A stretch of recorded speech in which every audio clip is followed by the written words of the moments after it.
Imagine trying to put a price tag on, I don't know, a specific species of frog that you will literally never see in a jungle you will never visit. Right. Good luck with that. Yeah, but now imagine that the entire economic policy of a nation, like billions of dollars in infrastructure, depends on that exact price tag. We're so used to economics being this clinical, precise discipline. You look at a balance sheet, you spot a trade deficit, and you can say, there it is. That's the exact cost. Exactly. But the second you drag economics out of the lab and, into a forest, that precision just completely shatters. It really does. The diagnostic landscape goes from this clean spreadsheet to a murky swamp. I mean, conventional markets are brilliant at pricing things that have barcodes and property rights, but they systematically fail entirely by design, actually, to capture the true social costs of environmental goods. We are basically forced to value the invaluable. Which is probably the most dangerous task in modern economics. Yeah. And that is exactly the gauntlet we're running today. Welcome to the deep dive. We've custom-tailored this specific journey for you, the learner. That's right. We know you're staring down the barrel of a major milestone. You're doing highly focused revision for the IES General Economics GE-03, Paper 3, and because we're targeting that rigorous DSE and JNU Masters level, we are not just skimming textbook definitions today. No, absolutely not. We have a mission to tear apart the core framework of environmental valuation, dissect resource economics, and basically reverse engineer these global sustainability frameworks so you can reconstruct them on exam day. Right. And to do that, we have to anchor this in what the examiners actually want from you. They don't care about rote memorization anymore. They really don't. They want critical application. They want to see if you can spot the structural flaws in these economic models. Look at the 2025 IES question. It didn't just ask, hey, what's the contingent valuation technique? It asked for a critical examination of its limitations. Oh, or the 2024 paper. That one demanded you prove how Hotelling's rule achieves the optimal allocation of a non-renewable resource. You have to look under the hood and explain why the engine works. Or why it stalls out. Exactly. So we need a flawless blueprint.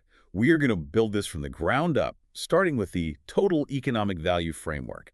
Then we'll dive into the actual valuation methods, how we force a shadow price onto a clean river. Right, and from there, we pivot to resource economics, doing the math on how fast we should deplete the Earth. And finally, we scale it all up to the global stage. Climate economics, green accounting, what sustainability actually means. It's a lot. It is, but I've got this massive flowchart mapped out on my digital pad right now. It connects the local ecology straight up to the global macro frameworks. Seeing those connections is how you move from just being a student to being a real economist. Well, let's get into the mud. We're starting with valuing the invaluable, the Total Economic Value Framework, or TEV. Yeah. The whole genesis of TEV is realizing that if a forest is only valued for its timber, the market will just clear-cut it. Right. It'll just consume it immediately. Yeah. So economists had to build a wider net. TE breaks down into two massive philosophical buckets, use value and non-use value. Let's hit use value first, since it's closer to normal market mechanics. Yeah, use value captures the benefits from any actual planned or even potential physical interaction with the resource. But it's a spectrum, which we split into 3 layers. The easiest one is direct use value. This is your tangible consumptive benefit: harvesting timber, foraging medicinal plants, catching fish. It also includes non-consumptive stuff too, right? Exactly. Ecotourism. Yeah. If you travel to a national park, you aren't consuming the mountain, but you're directly using it to get utility. That makes intuitive sense because someone is physically standing there. But the complexity really ramps up with indirect use value. The user might not even know they're interacting with the resource. And honestly, this is where the bulk of environmental value actually sits. Indirect use value captures the functional benefits of an ecosystem services that happen completely outside of a market transaction. Like a mangrove forest. Perfect example: a coastal mangrove forest. A local community might not harvest a single branch from it, but that mangrove is a critical storm surge barrier. It provides flood control. Or think of a dense forest providing carbon sequestration, or a watershed filtering municipal water. You aren't directly consuming flood control, but it has immense economic value because it prevents billions in infrastructure damage. So direct and indirect cover what's happening right now. The third piece of use value is option value, which I always think of like an environmental insurance premium. Yeah, the insurance analogy is spot on. Option value is basically your willingness to pay to preserve a resource for potential future use, even if you might never actually use it. Right. like biodiversity in the Amazon. Exactly. We might not be extracting any value from a pristine, deep section of the Amazon today, but we know a massive percentage of pharmaceuticals come from wild plants. We preserve it because there might be a cure for a rare disease locked inside those plants. Option value is the premium society pays to avoid irreversible loss. Okay, so direct, indirect, and option. They all tie back to some human use eventually. But the real paradigm shift was when economists had to acknowledge non-use value. This is completely passive. It's totally divorced from any physical interaction. This is where conventional utility theory gets stretched to its breaking point. Under non-use value, we have existence value. This is the utility, the measurable satisfaction you get simply from knowing that a pristine environment or a species exists. Like the Bengal tiger. Right. You might live your whole life in a concrete city, never step foot in a jungle, never see a tiger, yet you'd be willing to pay real money just to ensure they don't go extinct. It's rooted in altruism or ethical stewardship. And bridging off of that is bequest value, which brings time into the mix. It's strictly intergenerational. Right. Bequest value is the utility you get today from guaranteeing the environment is preserved for your grandchildren. It's the mathematical translation of intergenerational equity. So you add them all up, a direct, indirect, option, existence, bequest, and you get total economic value. Conceptually, it's brilliant. But practically, and this leads right into that 2025 IES question, how do you actually put a number on non-use values? I can find the price of timber. I can't find the market price for the existence of a blue whale. Because there is no market, so economists had to invent one. This is the contingent valuation method, or CVM. It's a stated preference approach. We literally just go to the public with these rigorously designed surveys and ask them, what is your willingness to pay, your WTP, to preserve this environmental good? Or what's your willingness to accept your WTA in compensation for destroying it? The whole valuation is contingent on a hypothetical scenario. But wait, even with the obvious flaws of asking hypothetical questions, isn't a slightly inaccurate survey way better than just assigning a default value of 0 to a rainforest? Well, the intention is noble, sure, but the execution in CVM often breaks basic economic rationality. That's why it's so heavily contested. The limitations are foundational psychological biases. Let's start with hypothetical bias. Talk is cheap.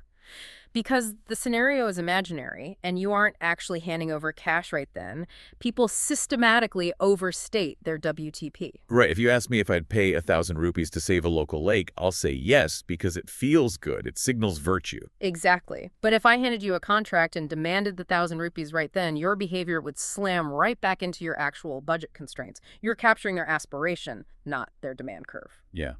And then there's the inverse problem, strategic bias. This is when the respondent starts playing 4D chess with the survey. Right. They treat the survey as a manipulation tool. If they think stating an absurdly high WTP will force the government to protect a sanctuary, but they know the funding will come from general taxes and not them personally, they'll inflate their answer to infinity. They're just free riding. Exactly. But if they think their answer will be used to calculate a new targeted tax on them, they'll strategically understate their value, claiming they don't care about the environment at all just to dodge the tax. That makes aggregating a shadow price almost impossible. But the limitation that really shatters the glass, the one learners must master for the exam, is scope insensitivity. It's deeply tied to the embedding effect. Yes. If you bring this up in an essay, you instantly signal you understand the microeconomic failures of CVM. Scope insensitivity completely violates rational choice theory. Rationally, more of a good thing must be valued higher. If you'll pay X to clean one lake, you logically must be willing to pay more to clean 5 lakes. The marginal utility might drop, but the total has to go up. Exactly. But CVM surveys famously fail this test. I want to ground this in a real example. How bad is the insensitivity? It's bad. Look at the landmark de Vouge's study on migratory birds. It was a massive blow to CVM. Researchers asked different groups how much they'd pay to prevent birds from drowning in oil ponds. Group A was told 2,000 birds would be saved. Group B was told 20,000. Group C was told 200,000. Okay, so Group C's number should be massively higher. Oh, wasn't. The average willingness to pay across all 3 groups was virtually identical, around $80. Wow. That is mathematically terrifying. The price per bird goes from 4 cents to $400 depending on the group, but the total WTP just stays flat. Why does human psychology do that? Because of the embedding effect. The respondent isn't actually valuing the specific marginal unit, the number of birds. They're just expressing a value for the fuzzy idea of environmental conservation. They're buying a warm glow of moral satisfaction. Oh, so once I pledge $80, I've got my warm glow. Saving another 198,000 birds doesn't give me a bigger glow. Precisely. The specific good is embedded in the broader category of doing the right thing. If you aggregate those numbers for national policy, you get arbitrary valuations with no anchor in real scarcity. Okay, so let me challenge this. If stated preference surveys are riddled with hypothetical bias, strategic gaming, and scope insensitivity, how do we extract a price without a market? We abandon stated preference and pivot to revealed preference methods. We stop asking people what they would do in a fantasy scenario, and we strictly observe what they actually do in related, functioning markets. We find where environmental quality leaves a footprint on real money. The absolute heavyweight here is the hedonic pricing method. Let's make that logic concrete. How do property prices reveal environmental willingness to pay? So imagine two identical houses in the same neighborhood, same square footage, same bedrooms, but they differ in one environmental attribute: proximity to a heavily polluted, smelly river. If the house near the river sells for 50 lakh rupees and the clean house sells for 55 lakh, that 5 lakh gap isn't random. It reveals exactly what buyers are willing to pay to avoid the pollution. It's the implicit price, or shadow price, read directly from actual market transactions. Because the property price is a bundled package. You're buying the roof, the location, the schools, and the air quality all at once. Exactly. And through multiple regression analysis, economists unbundle it. We take massive real estate data sets, hold all structural variables constant, and the leftover coefficient on the environmental variable is your marginal implicit price for a cleaner environment. But wait, if it relies on regression models, doesn't it suffer from omitted variable bias? Like, what if the river house is also near a noisy highway, but the researcher didn't include a noise variable?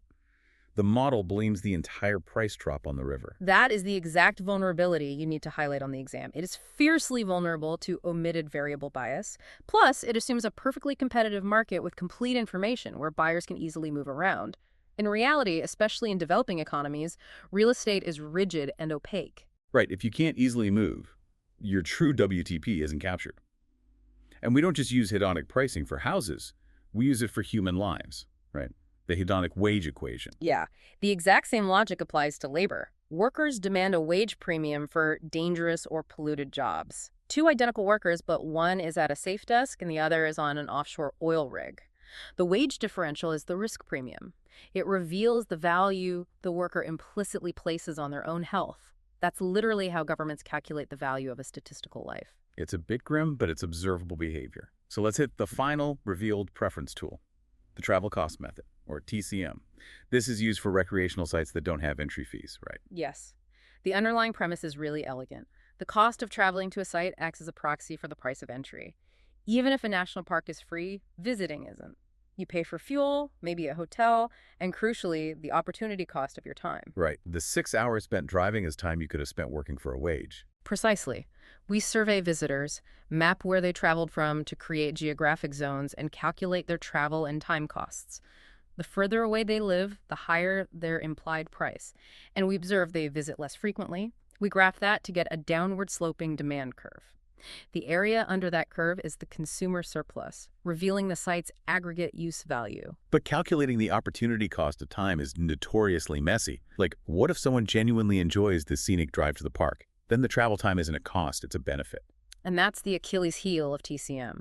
If the journey itself is recreation, TCM overestimates the cost, distorting the demand curve. It also relies on weak complementarity, assuming the environment is only valued if consumed alongside the private good of travel. So we have all this conflicting data from CVM, hedonic pricing, and PCM. How does a policymaker synthesize this? Through social cost-benefit analysis, or SCBA, a private firm only looks at cement costs versus toll revenues for a highway. But an SCBA forces the state to internalize the externalities. It takes all these shadow prices we just calculated and slams them onto the ledger. It weighs true social costs against benefits, discounting them for future generations. And discounting over time is the perfect pivot. We've figured out how to price the Earth, but now we have to figure out how fast to use it up. Welcome to Segment 2, Digging in the Dirt. Let's tackle that 2024 IES question, the theory of exhaustible resources and Hotelling's rule. This is the bedrock of natural resource economics. An exhaustible resource, like a copper mine, is a finite stock. Once it's gone, it's gone. So the problem is intertemporal allocation. How much do we rip out today versus save for 50 years from now? What's the optimal depletion path? Right, let's walk through the mechanics of Hotelling's rule. We need to explain the intuition without just writing differential equations. The fundamental insight is an intertemporal arbitrage condition. It dictates that along an optimal extraction path, the resource net price, which is market price minus extraction cost, also called scarcity rent, must rise over time at the exact rate of interest. Okay, let's use an analogy to explain why. Imagine you're the sole owner of a massive oil well. You have two choices. Choice 1, pump a barrel today, sell it, and put the cash in a bank yielding a 5% interest rate. Choice 2, leave the oil in the ground and set it next year. Perfect setup. Now look at the incentives. If the net price of oil is only projected to rise by 2% next year, the rational owner says, why leave my wealth in the ground earning 2% when the bank pays 5%? They'll extract everything today, flood the market, and put the cash in the bank. But if everyone does that, the massive supply gluts the market today, driving today's price down and creates extreme scarcity tomorrow, driving tomorrow's price up. Exactly. Now inverse it. What if the net price is projected to skyrocket by 10%? The rational owner realizes oil in the ground is a better investment than the bank. They'll shut down their rigs and hoard the oil. But then today's supply vanishes, driving today's price through the roof, and tomorrow's glut crashes tomorrow's price. So the market forces converge. The only equilibrium, the optimal depletion path, is when the scarcity rent rises at the exact rate of interest. Then, owners are perfectly indifferent between extracting today and conserving for tomorrow. Society achieves intertemporal efficiency. It's beautifully logical, and mathematically, this price just accelerates upwards until it hits a hard ceiling, which is the backstop technology. Right. The backstop is the substitute, like scalable solar energy, that only becomes economically viable when the finite resource becomes agonizingly expensive. Once the price of oil hits the price of infinite solar, the price caps out. The resource is economically exhausted. We should quickly contrast that with renewable resources, like fisheries, because the math totally shifts. Yeah. With exhaustible resources, the goal is an optimal path to zero. With renewables, the stock can regenerate. The economic goal is a sustainable yield. You manage the harvest rate to match the natural biological regeneration rate. In ecological terms, maximum sustainable yield, you're living purely off the biological interest. But historically, humanity is terrible at preserving that capital stock. Which brings us to Garrett Hardin's Tragedy of the Commons from 1968. Arguably the most famous and historically damaging thought experiment in resource economics.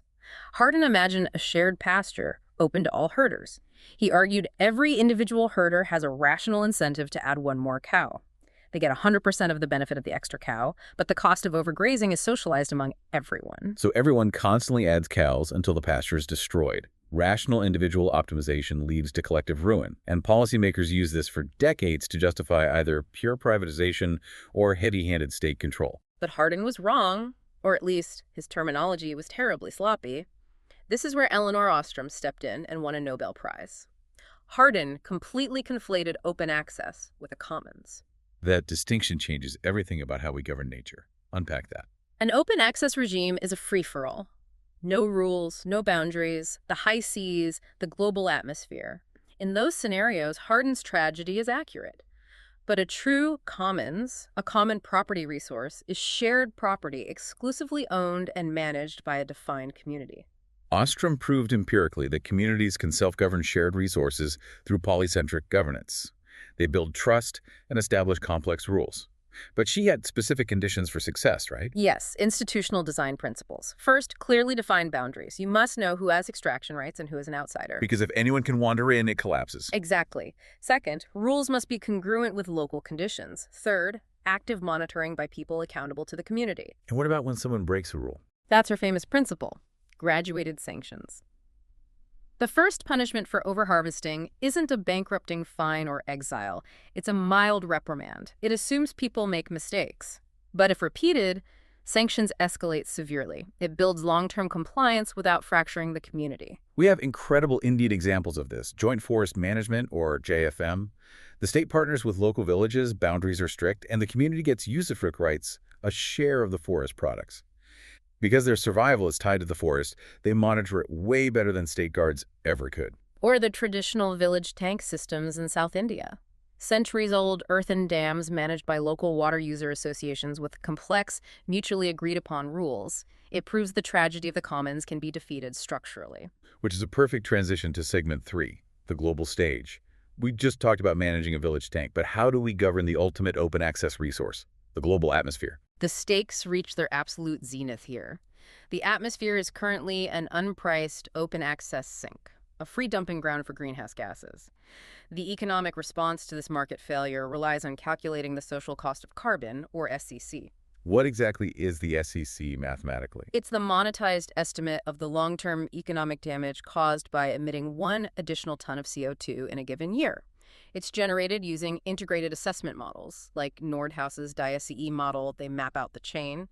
Emissions lead to temperature increase, which leads to economic damage, lost crops, flooded cities, mortality. So the whole rationale of carbon pricing is forcing emitters to internalize that social cost of carbon, but calculating it sparks a huge fight over the discount rate. Massive fight. Because damages occurred decades from now, how much we care today depends entirely on the discount rate. A high discount rate, like 5% driven by market returns, shrinks the value of year 2100 damages to almost zero today. It tells policymakers to do nothing. And Nicholas Stern argued in 2006 for a near-zero discount rate on ethical grounds, saying future generations' welfare shouldn't be mathematically discounted. That makes the SEC explode, justifying huge, immediate action. Exactly. A tiny mathematical tweak dictates global climate policy. But beyond the math, there's a geopolitical equity crisis. Developed nations filled the atmospheric sink, but developing nations are suffering the impacts while trying to grow. This tension is managed through the principle of common but differentiated responsibilities, or CBDR. How is that actually operationalized? Primarily through the Green Climate Fund, the GCF. It channels climate finance from developed to developing nations, split 50-50 between mitigation and adaptation. Mitigation reduces emissions, like building solar instead of coal. And adaptation, which is often underfunded, acknowledges that damage is already locked in. It funds resilience, like seawalls. Right, but it relies on voluntary pledges, which makes it sluggish. This global effort brings up a structural question about macroeconomic success. We hear about GDP constantly, but standard GDP is totally blind to the environment. If a country clear-cuts its ancient forests and strip mines the land, GDP skyrockets. They look booming while liquidating their natural wealth. It actively incentivizes destruction. Traditional GDP treats the liquidation of natural capital as standard income. This catastrophic error led to green GDP and the UN's System of Environmental Economic Accounting, or CA. How does green GDP correct the ledger? It forces 2 massive deductions. First, it subtracts the monetary cost of natural resource depletion. If you pump $1 billion of oil, you subtract that lost asset from your growth. Second, it subtracts the cost of environmental degradation, like health costs from pollution. That exposes the growth illusion. A nation boasting 8% standard GDP growth but negative green GDP is just cannibalizing its future to print money today. Right. The UNCA standardizes this via satellite accounts, linking physical flow accounts of energy and water directly with monetary national accounts. It forces policymakers to confront a true balance sheet. Which leads us to the ultimate goal, sustainability. Everyone knows the Brundtland Commission definition, meeting present needs without compromising future generations. Right. But operationally, it's ambiguous, sparking a war between weak and strong sustainability. Weak sustainability assumes natural and man-made capital are perfect substitutes. It says you can deplete a natural resource as long as you reinvest the rents into other capital. Cut down a forest, build a school. It assumes technology can always invent a substitute for nature. That's a staggering leap of faith. Strong sustainability views it as ecologically illiterate. They argue certain critical natural capital is non-substitutable. You cannot build a factory that replicates the ozone layer. Physical stocks of critical natural capital must be preserved, absolutely. A brilliant way to visualize this is the ecological footprint concept. Yes, it measures human demand against the Earth's regenerative biocapacity. How many global hectares of productive land are needed to produce what we consume and absorb our carbon waste? And right now, humanity is operating in severe ecological overshoot. So how do we shrink that footprint? We look to the 1992 Rio Earth Summit frameworks, particularly Agenda 21. But signing a global treaty doesn't stop local deforestation. That's why Local Agenda 21 is so vital. It formalized that global sustainability requires decentralized, municipal, community-led action. It brings us full circle right back to Ostrom's polycentric governance. The macro relies entirely on the micro. Okay, we've covered an immense amount of ground. From valuing frogs to managing global carbon, what does this mean for the learner walking into the exam? Let's synthesize the 3 most likely IES 2026 exam patterns. Pattern 1. A direct comparison between contingent valuation and hedonic pricing. Contrast stated preference versus revealed preference. Contrast data requirements, massive surveys versus active real estate data. And critically evaluate limitations. CVM's hypothetical bias and slope insensitivity versus hedonic's omitted variable bias and perfect market assumptions. Pattern 2. Hotelling's rule application. They asked for theory in 2024, so expect them to push the math further. Be prepared to derive the intertemporal arbitrage condition, but more importantly, apply it to a policy shock. How does a sudden extraction tax alter the optimal depletion path? Pattern 3. Ostrom's critique of Hardin. Expect a long-form essay asking for the institutional conditions under which communities self-govern commons. Rigidly distinguish between open access and common property. Detail the design principles, boundaries, local congruence, accountable monitoring, graduated sanctions, and anchor it with concrete Indian examples like joint forest management. Master those 3 patterns and the mechanics we discussed today, and you will absolutely dominate the paper. But before we sign off, I want to leave you with one deeply provocative thought. If strong sustainability is undeniably correct, if certain critical life support systems of the planet simply cannot be replaced by human technology, does the very concept of an optimal depletion path for critical resources fundamentally violate intergenerational equity? Can it ever actually be optimal to exhaust a piece of the earth? Think about how that contradiction changes the math of our future. A brilliant tension to end on. Best of luck with your prep, learner. Keep diving deep.